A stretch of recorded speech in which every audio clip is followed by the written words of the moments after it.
하나님 말씀 시편부터 22절까지. 고난 얘기를 하면 사람들은 다 싫어합니다. 성경은 복 받으라 그랬는데 왜 고난을 얘기하느냐. 사실은 성경은 축복받으라는 책이 아닙니다. 육신의 복이 아니지요. 영원한 복입니다. 영적인 복입니다. 없어지지 않는 복, 썩지 않고 더럽지 않고 쇠하지 않는 통하는 것을 우리에게. 성경의 주제는 구원이지요. 생명이지요. 이 땅에서 복 다 두고 갈 거고 썩을 것이고 없어지는 것이죠. 그건 생명도 아니고 진리도 아니에요. 하나님 우리를 부르신 목적, 그 구원, 그것을 붙잡으시기를 바랍니다. 허상을 붙잡지 마시고. 고난 얘기라면 무슨 살이 돋는 사람이 있어. 듣기 싫어가지고. 그래서 고난을 모르면 하나님을 모르는 거예요. 십자가도 모르는 것이고 생명도 모르는 것입니다. 온전히 알 수 없습니다. 하나님이 이 땅에 왜 고난을 허용하셨는가? 왜 허용을 하셨는가? 왜 사단을 허용하셨는가? 왜 죽음을 허용하셨는가? 우리가 고난에 대한 전통적인 이해는 죄를 지었기 때문에 고난이 왔다. 이렇게 창세기 3장에서부터 말하고 있습니다. 그러나 인과 응보의 사상만 가지고는 하나님을 온전히 알 수 없습니다. 심은 대로 거둔다. 네가 이렇게 악을 심었기 때문에 악을 많이 심으면 많이 거둔다. 진리입니다. 그러나 그 공식에 맞지 않는 고난들이 많이 성경에 나오고 있고 그것이 욥이고 예수님이고 제자들이고 복음을 위해서 산 주의 종들이 당하는 고난입니다. 하나님이 왜 이 땅의 사망과 사단을 허용하시고 고난을 허용하시고 이 땅의 삶이 고난인 것은 바로 육체를 가졌기 때문에 어쩔 수 없이 세상은 고난의 세상입니다. 육체가 없다면 천사같이 신령한 어떤 그 영적인 존재라면 그 고난은 없죠. 육체를 가졌기 때문에 이 땅의 재료로 만들어지기 때문에 고난은 필수인 것입니다. 그래서 우리는 고난이 왜 하나님이 허용하셨는가? 왜 우리는 고난을 당했는가? 약해졌기 때문에. 하나님을 떠난 인간은 모든 것을 다 잃어버렸어요. 하나님의 형상을 다 잃어버렸어요. 그렇기 때문에 약해져 있습니다. 예수님 같다면, 하나님 같다면 고난이라는 말은 없는 거죠. 하나님을 떠남으로써 인간의 그 하나님의 형상을 다 잃어버렸기 때문에 세상을 정복하고 다스려야 될 인간이 바로 종이 됐기 때문에 약해졌기 때문에 무능하기 때문에 고난이라는 모든 세상이 다 고난이 힘들어요. 그래서 다시 그것을 회복시키셔서 우리를 강한 존재로 모든 것을 이기는 존재로 생명을 만드시기 위해서 십자가의 사건이 필요했던 것입니다. 우리보다 더 강한 존재, 한 수 위인 사단이 있기 때문에 죽음이 있기 때문에 우리는 고난당하는 거예요. 우리가 만약 사단보다 더 힘이 세다면 고난은 없는 거죠. 하나님을 떠난 인간은 하나님께서 이 사단, 죽음, 이 땅의 지배를, 환경의 지배를 받음으로써 인간은 고통을 당하게 하나님 허용하십니다. 잠시 동안.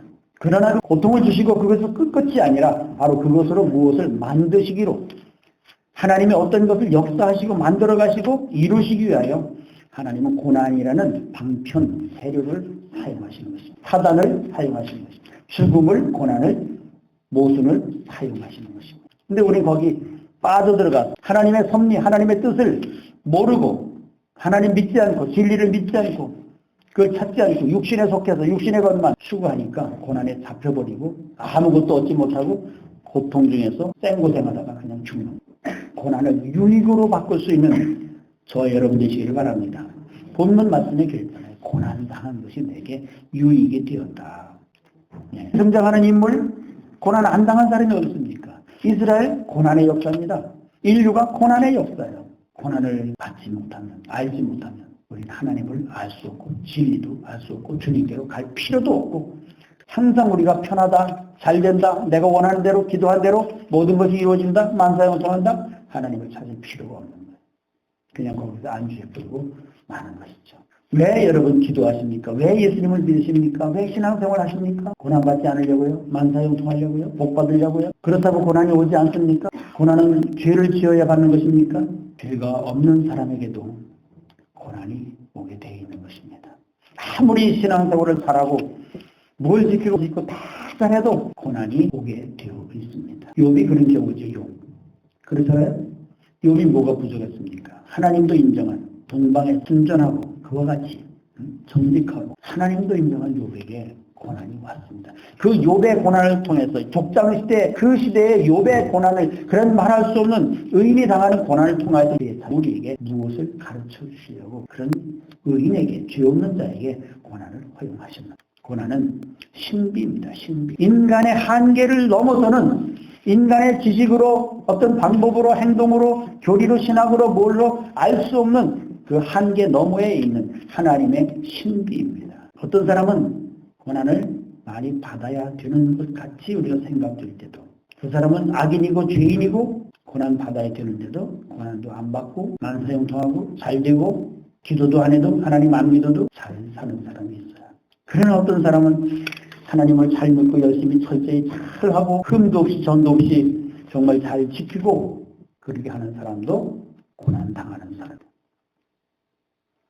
이는 인간이 알 수 없는, 말할 수 없는 고난 속에서 그 이유도 원인도 알지도 못하고 그냥 당하고 죽어버리고 많은 사람들이 굳이 천재지변으로 인해서, 전쟁으로 인해서, 질병으로 인해서 얼마나 많은 사람들이 죽어가고 있습니까?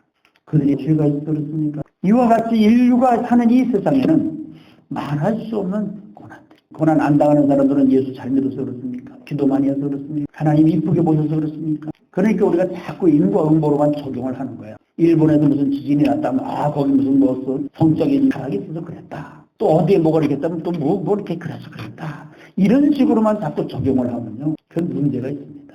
오늘 우리 개인이나 나에게 경우에도 물론 그럴 수도 있어요. 잘못해서. 죄 때문에 오는 고난도 있습니다. 그러나 100이면 100의 모든 문제를 그런 식으로 적용해서는 안 된다는 것입니다.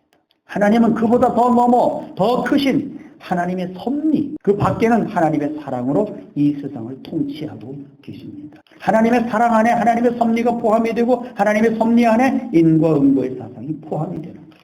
다 사랑 안에는 다 들어가는 거예요. 뭐 인과응보로 오는 고난이 따로 있고 섭리로 오는 고난이 따로 있고 사랑으로 오는 고난이 따로 있는 것이 아니라 하나님의 사랑 안에 포함되는 포함의 문제예요. 하나님의 사랑으로 보면 버릴 것이 없는 거예요. 하나님의 지으신 모든 것이 선함에 감사함으로 받으면 버릴 것이 없다. 하나님을 사랑하는 자 곧 그 뜻대로 부르심을 입은 자들의 모든 것이 합력하여 선을 이루느니라. 그리스도인이 이 땅에서 당하는 그 고난은 하나님의 자녀로서의 연단으로서의 고난일 수가 있는 것입니다. 우리 그 고난을 통해서 내가 보지 못했던 세계를 보게 되는 것입니다. 내가 지금까지 하나님을 알았던 그 하나님이 아니라 종교적으로 어떤 교리 신학적으로만 알던 그런 하나님이 아니라 내가 아픔을 통하여 말할 수 없는 모순을 통하여 내가 듣기만 하던 지식으로 머리로만 알던 그런 하나님이 아니라 욥이 42장 5, 6절에 고백한 것과 같이 귀로만 듣던 하나님을 눈으로 보게 되는 것입니다. 고난이 없다면 우리는 하나님께 갈 필요도 없고 고민할 필요도 없고 고뇌하고 고심할 필요도 없고 진리가 뭔지도 알 필요도 없는 것입니다. 여러분, 우리가 아픈데도 고통증을 느끼지 못한다면 병원에 갈까요? 못 안 가요. 그냥 죽어버리고 마는 거예요. 우리 몸이 아플 때에 통증을 느끼기 때문에 병원을 찾아가고 의사를 찾아가고 치료의 방법을 찾아서 살아가는 거예요. 마찬가지로 우리가 영적으로 또는 혼적으로 육적으로 이 세상에 고난을 당할 때에 우리는 생각하게 되는 것입니다. 평소에 찾지 않던 하나님을 찾고 금식도 하고 작정기도도 하고 철야기도도 하고 기도원에도 가고 고민하게 되는 그때부터. 이제는 그런 고민을 안 했습니다. 그냥 내가 잘 사니까 내가 믿음이 좋아서 그런가 보다, 내가 하나님 앞에 이쁘게 보여서 그런가 보다, 그냥 그렇게 사는 거예요. 그러다 고난이 올 때, 아픔이 올 때 이것이 왜 그런가, 내가 뭘 잘못했나, 이렇게 생각이 되는 것입니다. 인간은요, 아플 때 문제가 있으면, 고난이 오면 즉각 그 생각이 들어요. 내가 뭘 잘못했지? 내가 11조 빼먹었나? 내가 주일을 빼먹었나? 내가 전도를 안 했나? 내가 열심히 부족한가? 자꾸 이런 식으로 생각하는 거예요. 그런 차원을 넘어서도 응답이 없을 때에, 해결이 안 될 때, 그래서 이제 기도원도 가고 막 기도도 하고 금식도 하고 작정기도도 합니다. 그러나 그래도 해결이 안 될 때 어떻게 할 거예요? 그래도 하나님의 음성도 없어요. 해결도 없어요. 답도 없어요. 고난은 계속 가중돼요. 그럴 때에 사람은 더 절망에 빠지게 되는 것입니다. 그래도 해결이 안 되고 죽음 앞에 이르렀을 때에 그때 인간의 자신의 실존을 발견하게 되는 거예요. 내가 어떤 존재인가를 그 죽음 앞에서 알게 되는 것입니다. 내가 피조물인 것을 알게 되고 나는 아무것도 할 수 없다는 그 무능하고 비참하고 처량한 존재인 것을 그때 알게 되는 거예요. 티끌이라는 먼지불바다는 내 힘과 능으로 아무것도 할 수 없다는 것을 비로소 깨닫게 되고, 거기서 비로소 주님을 붙잡고 진리가 뭔지, 예수님 뭔지, 생명이 뭔지, 허상이 뭔지, 실상이 뭔지 그때 발견하게 되고, 그때 주님께로 가는 믿음이 생겨지게 되는 것입니다. 그때 지식으로, 이성으로, 종교적인 방법으로만 알던, 전통적으로만 알던 그 하나님이 아니라 이제는 눈으로 보고 살아계신 하나님으로 만나게 되는 것입니다. 살아계신 하나님으로. 선하신 하나님으로 합력하여 선을 이루시는 하나님으로 알게 되는 것입니다. 하나님은 전지전능하시기 때문에 악도, 선도, 죽음도, 사망도, 사단도, 모순도, 고난도 집어넣어서 하나님의 섭리라는 틀 안에 넣어서 선으로 탄생이 되는 것입니다. 하나님의 섭리가 뭐예요? 그 이름의 영광과 그 백성의 유익을 위하여 큰 일이든 작은 일이든 통치해 나가시는 것입니다.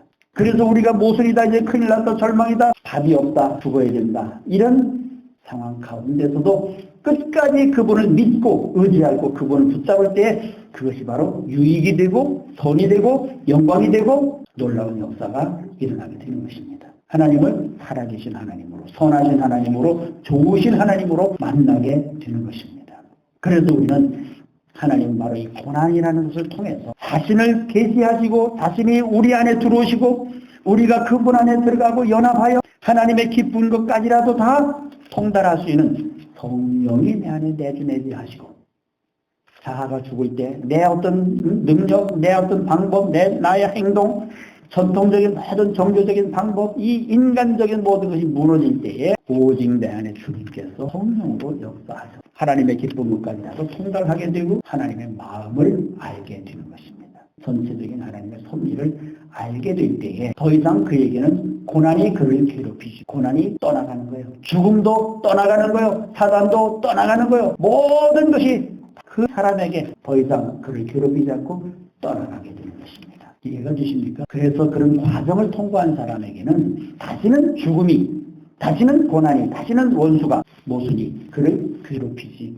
않습니다. 그래서 하나님은 끝까지 원수를 붙이시고 고난을 보내시고 사단을 붙이시고 나를 다루어 가시고 내 인간적인 육신적인 세상적인 이런 의식, 사망의 의식을 뽑으시고 변화시키셔서 새로운 피조물로 만들어 가시는 것입니다. 이것이 바로 십자가예요. 이 세상은 바로 십자가가 아니면 이길 수가 없습니다. 십자가로만 세상을 이기는 거예요. 그래서 예수님에게 십자가를 허용하시고 그 방법을 통해서 예수님을 거기에 못 박아 죽이시고 옛사람이 거기서 다 청산되고 사망이 그 십자가에 다 청산되고 새로운 피조물로 새로운 가치관으로 새로운 속사람이 탄생되는 것입니다. 그렇게 될 때에 우리는 하나님을 비로소 알게 되고 그분과 연합하게 되고 나의 육신적인 세상적인 모든 이 고난에 속한 이 삶, 사단에 속한 사망에 속한 이 삶을 더 이상 나를 괴롭히지 않고 오히려 그것이 위기로 되고 변화된 놀라운 역사가 일어나게 되는 것입니다.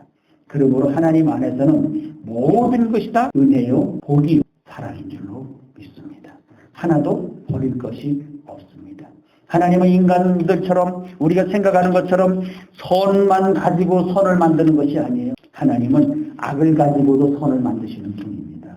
마귀를 가지고 천사를 만드시는 분이에요. 죽음을 가지고 생명을 만드시는 분이에요. 왜 이렇게 대답들을 못 하시나요?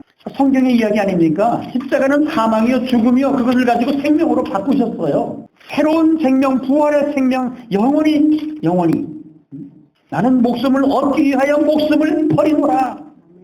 뭐예요? 육으로 심고 영으로 사는 거예요. 고린도전서 15장에 다 있잖아요. 썩을 것으로 심고 썩지 아니할 것으로 나. 이거 본질이요 진리요 복음인데 이것이 기본이 되지 않고 이 사상으로 내가 이 말씀의 복음에 뿌리를 내리고 내 삶이 거기에 근거가 되질 않으면요. 아무리 외적인 거 환경이 다 내가 원하는 대로 만들어지고 천국이 만들어지고 원수가 없어지고 무슨 죽음이 없어지고 돈벼락을 맞아도 그건 소용이 없어요. 내 안에 생명이 없고 내 안에 예수님이 안 계시고 내 안에 진리가 없고 새로운 생명이 없는데 새로운 피조물이 안 됐는데 옛사람에게 아무리 갖다가 넣어줘도 하나님 주시지도 않을 뿐더러 감당도 할 수 없고 그것은 그 사람에게 오히려 악이 되고 사망이 되지 멸망이 되는 죄일 뿐이지 생명이 될 수가 없습니다. 하나님은 우리가 아는 방법으로 역사하지 않습니다. 세상이 아는 방법으로 역사하지 않습니다.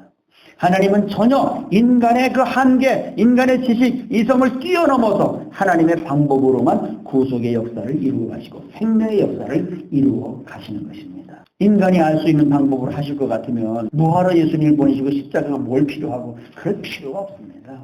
우리가 전통적으로 알아오고 들어오던 이 사상을 버려야 돼요. 그래야 새 술은 새 부대에 담아야 되는 것입니다. 우리가 인간이 하나님을 아는 것은 종교적으로 신학적으로 교리적으로 하나님을 아는 그렇게 알고서 하나님을 대하니까 자꾸 어떤 도덕적인 하나님 박애주의적, 율법으로만 생각하는 그런 하나님이 아니고, 하나님은 더 크시고 우리가 알 수 없는 온전히 전체를 그 속을 열어서 보여주시기 위해서 오늘 우리를 깨트리시는 작업이 바로 이 땅의 고난을 허용하신 것이고 죽음을 사단을 허용하신 것입니다.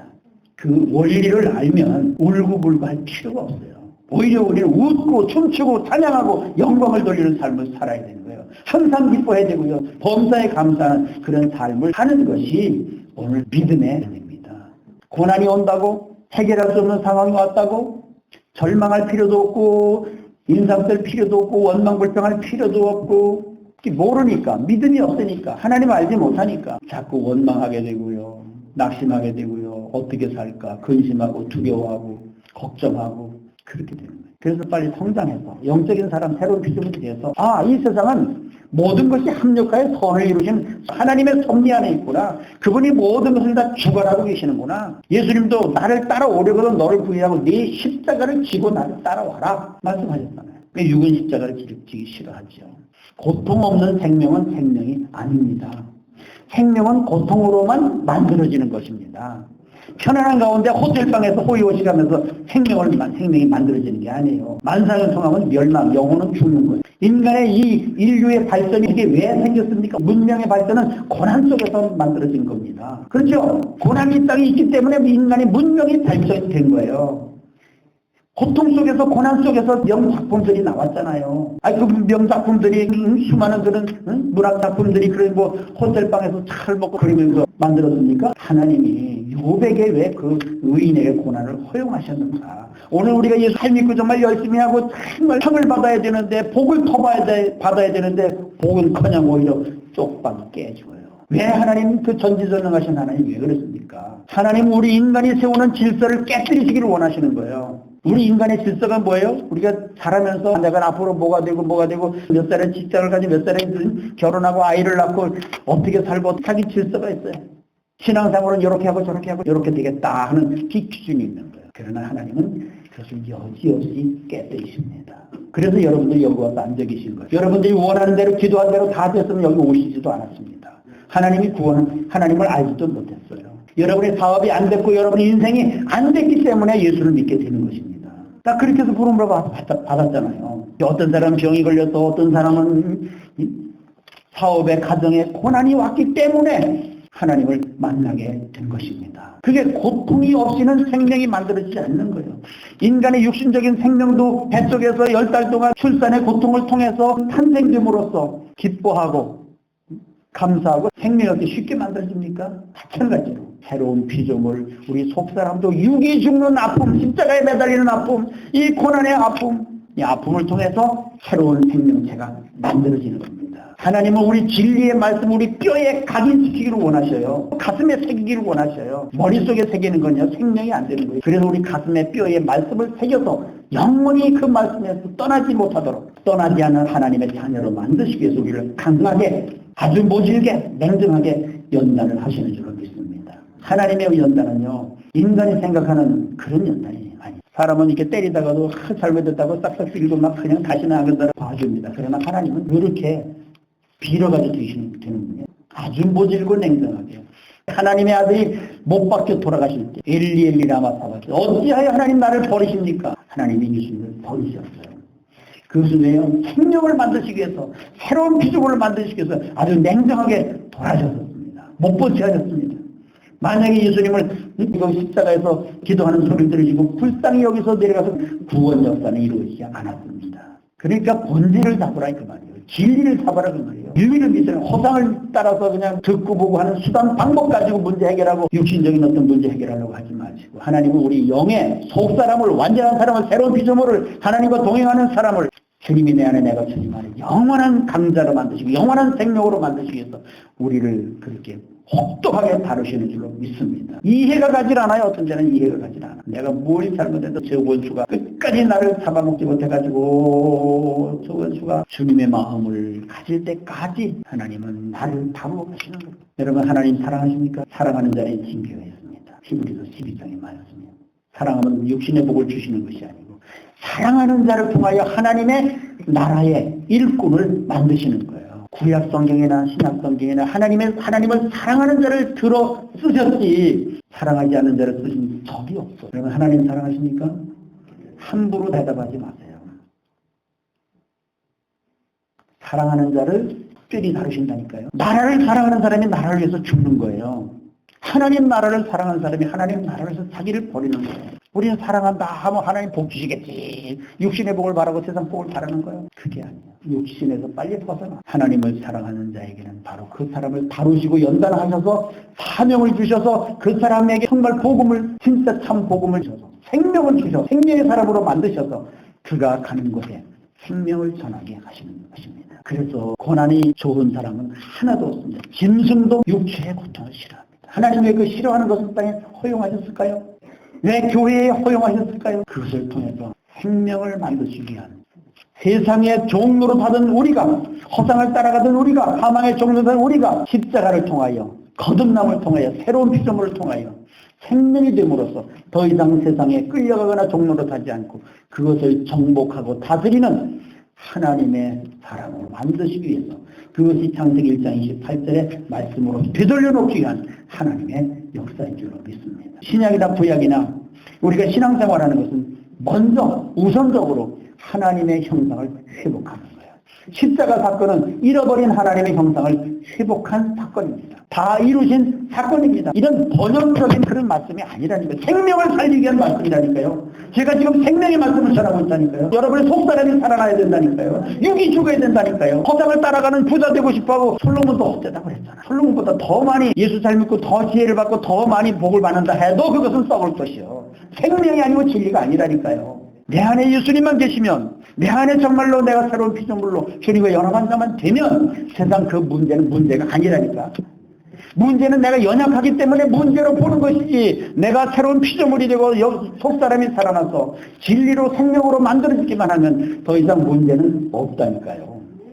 문제로 보는 의식은 약한 데서 나오는 거예요. 우리가 사망에 있기 때문에 새로운 피조물의 의식으로 주님의 진리와 생명의 의식으로 바뀌어지지 않았기 때문에 여전히 옛사람의 의식으로 사망의 의식으로 율법적인 그런 의식으로 세상을 보기 때문에 그것이 크게 보이고 두려움과 걱정을 갖다 주는 거예요. 예수님 안에 사망이 있습니까? 없어요. 예수님 안에 고난이 있습니까? 없어요. 예수님 안에 모순이 있습니까? 생명이요. 예수님 자신이 생명이요. 그 자체가 생명이요. 하나님 자신이 생명이요. 하나님 자신이 사랑이요. 그 안에는 하나님 안에는 예수님 안에는 진리 안에는 사망이 없어요. 고난도 없어요. 모순도 없어요. 주님이 내 안에 내가 주님 안에 연합한다는 것은 사도 바울이 이렇게 주장하고 요한복음 15장에 주장한 거 요한복음 14장에 주장한 것이 바로 그리스도의 연합이에요. 주님이 내 안에 들어오시는 거예요. 생명이 내 안에 오시는 거예요. 이제 그런 관점으로 보는 거예요. 예수님의 관점으로, 예수님의 사고방식으로, 진리적인, 생명적인, 영혼의 관점으로 이 현세를 보는 것입니다. 그러니까 창세기 1장으로 돌아가서 보시기에 좋았더라. 보시기에 좋았더라. 보시기에 좋았더라. 모든 것이 이제는 보시기에 다 원수 같고 다 싫고 뜯어고치고 싶었는데 이제 내가 변화되고 보니까 세상이 아름다운 거예요. 세상은 그대로 있어요. 그냥 내가 변화되고 내 속사람이 살아나. 예수님의 관점으로 세상을 보니까 모든 것이 다 보기에 좋더라. 거기가 천국이요. 천국은 여기 있다 저기 있다 못하니 바로 너희 안에 있느니라. 천국의 관점으로 보는 거예요. 예수님의 관점으로 생명의 관점으로 보는 거예요. 세상을 그런 관점으로 보니까 더 이상 고칠 게 없는 거예요. 원수가 없어졌어요. 그렇게 보기 싶고 저 원수를 정말 죽이고 싶고 그래도 이제는 측은하게 보이고 불쌍하게 보이고 끌어안고 싶고 사랑하고 싶고 이런 아버지의 관점으로 보인다니까요. 성경은요. 하나님을 떠난 인간을 사망에 속한 인간을 종로로 사는 인간을 육으로 세상의 그 한계적 인간적 거기서만 사는 그 인간을 십자가를 통하여 그 예수님을 보내셔서 거기서 나와 십자가를 통과해야 돼요. 반드시 십자가를 통과해야 됩니다. 그래야 새로운 생명이 됩니다. 십자가를 통과하지 않으면요. 그 생명은 죽은 반드시 십자가를 통과해요. 사도 바울이 얼마나 십자가를 사랑한다고 했습니까? 내가 그리스도께 십자가에 못 박혀 죽었다. 세상이 나에 대해 나는 세상에 대해 십자가에 못 박혔다. 그 십자가를 빼놓고는요. 복음을 말할 수가 없어요. 살아갈 수도 없는 거예요. 그 십자가를 통해서 잃어버린 하나님의 형상. 하나님의 형상이 뭐예요? 하나님의 성품을 닮았다는 거 우리가 속사람이요. 그 지혜와 지식과 능력과 생명과 하나님의 그 성품을 닮았는데 하나님을 떠남으로 범죄함으로 다 잃어버렸어요. 로마서 1장 23절 썩어지지 아니할 하나님의 영광을 썩어질 사람과 벌어진 형상의 우상으로 바꾸었느니라. 그런데 이제 그리스도 안에서 십자가를 통해서 회복이 돼서 하나님의 형상이 회복된 사실을 믿으셔야 됩니다. 새로운 피조물 하나님의 자녀는 한순간에 믿음으로 말미암아 하나님의 법정에서 선포되어진 말씀을 믿음으로 말미암아 완성되어진 말씀을 믿음으로 말미암아 하나님의 자녀가 됐습니다. 그러나 이제는 그분의 그 형상을 닮기 위하여 거룩에 이르기 위하여 날마다 성장해 가는 것입니다. 어린아이가 태어나서 한순간에 푹 자라는 게 아니잖아요. 어른되는 거 아니잖아요. 조금씩 아프기도 하고 넘어지기도 하고 실수하시고 시행착오와 여러 가지 삶을 통해서 조금씩 자라가는 거예요. 그 긴긴 밤을 그 고독과 외로움 속에서 싸우고 몇 번이나 죽음 속에 들어갔다 나왔다 미쳤다 까무러쳤다 기절했다 자빠졌다 밥을 먹었다 안 먹었다 금식했다 울고락 했다가 하면서 성장해 가는 것입니다. 그런 과정을 도외시하지 마시고 이스라엘 백성도 반드시 광야를 통과해서 가나안 땅을 들어간다는 사실. 광야가 없는 가나안은 그것은 주어도 모르고 갖다 앵겨줘도 모르고 몰라요. 2세들이 들어갔어요. 사사기 1, 2장에 읽어보시면 그 자세히 나옵니다. 전쟁을 알지 못한 사람, 전쟁을 알기 위해요. 그 대적들을 남겨두셨다. 2세들이 들어가서 어떻게 했어요? 결국은 끌려가요. 왜? 연단이 없었어. 하나님을 알지 못했어.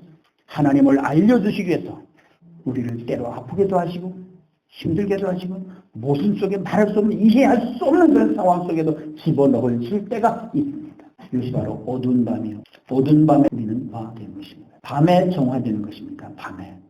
그날의 피로 그날의 수많은 복잡한 생각들, 아픔들, 기억들 밤에 잠을 자면서 회복이 되는 것입니다. 밤은 뭐 하는 거예요? 쉬는 거예요. 쉬라고 밤을 주셨어요. 하나님이 어두운 밤을 주실 때, 하나님이 우리 삶을 정지시켰을 때 거기서 생각하시고 고민하시고 고뇌하시고 진리를 찾으시고 하나님을 더 이전 알던 그 하나님보다 더 크신 하나님 전체적으로 볼 수 있도록 온전히 알 수 있도록 외로운 시간을 많이 가지시길 바랍니다. 묵상하시고 외로운 시간을 가지시고 그러는 가운데 우리가 성장해 가는 것이고 예수 그리스도의 그 형상을 회복해서 장성한 분량에 이르러서 에베소서 4장 13, 14절에 하나님의 아들을 믿음과 아는 것에 하나가 되어 온전한 사람을 이루어 장성한 분량에 이르러서 더 이상 세상의 세파에 요동치 않게 하려 합니다.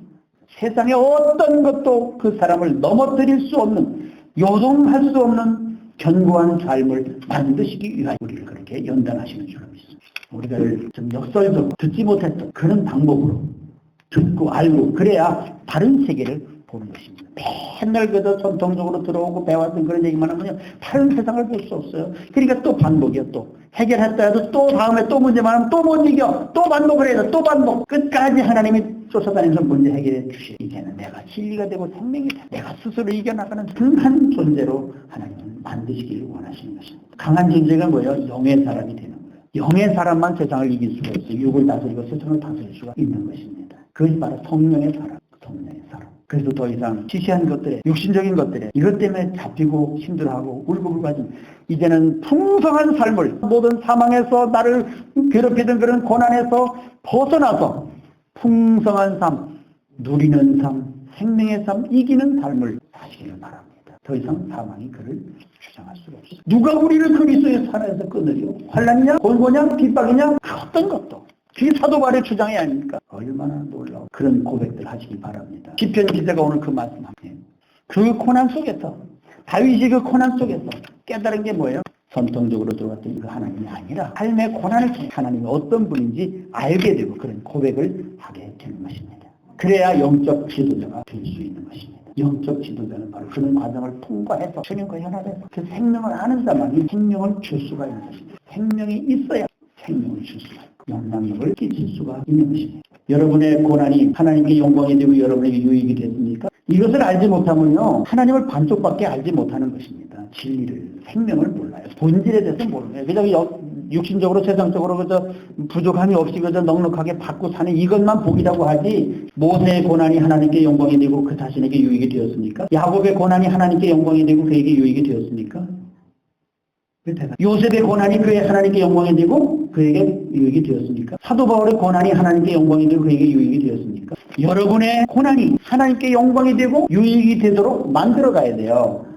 괜히 고난받으면서 그저 형제, 집안, 가족, 남편, 아내 원망하고 너 때문에 그렇고 너 때문에 그렇고 원망하다가 사단이 그 가정을 파괴하고 그 심령을 파괴하는 것입니다. 네가 그렇게 살아서 그래. 네가 기도 안 해서 네가 뭐 안 해서 그래. 너 때문에 이런 식으로만 하지 말라고 말이에요. 하나님의 크신 섭리가 있기 때문에 품으라고 말이에요. 요셉처럼 품을 때에 그 십자가를 질 때에, 용서할 때에, 사랑할 때에 크신 하나님을 만나게 되고 그 고난이 유익으로 바뀌어지는 것입니다. 수많은 사람이 10중 8구는 다 고난 앞에 넘어지는 거예요. 하나님께 영광도 안 되고 자기의 유익도 안 되는 거. 그러니까 인류 역사에 고난 앞에 넘어진 사람이 말할 수 없어. 거의 몇 사람. 하나님은 바로 그걸 가지고 어떤 역사를 일으키시려고 오늘 내게 그것을 주셨는가 곰곰이 깊이 생각하시고 묵상하셔서 하나님께는 영광이 되고 여러분에게 유익이 되시기를 주님의 이름으로 축원합니다.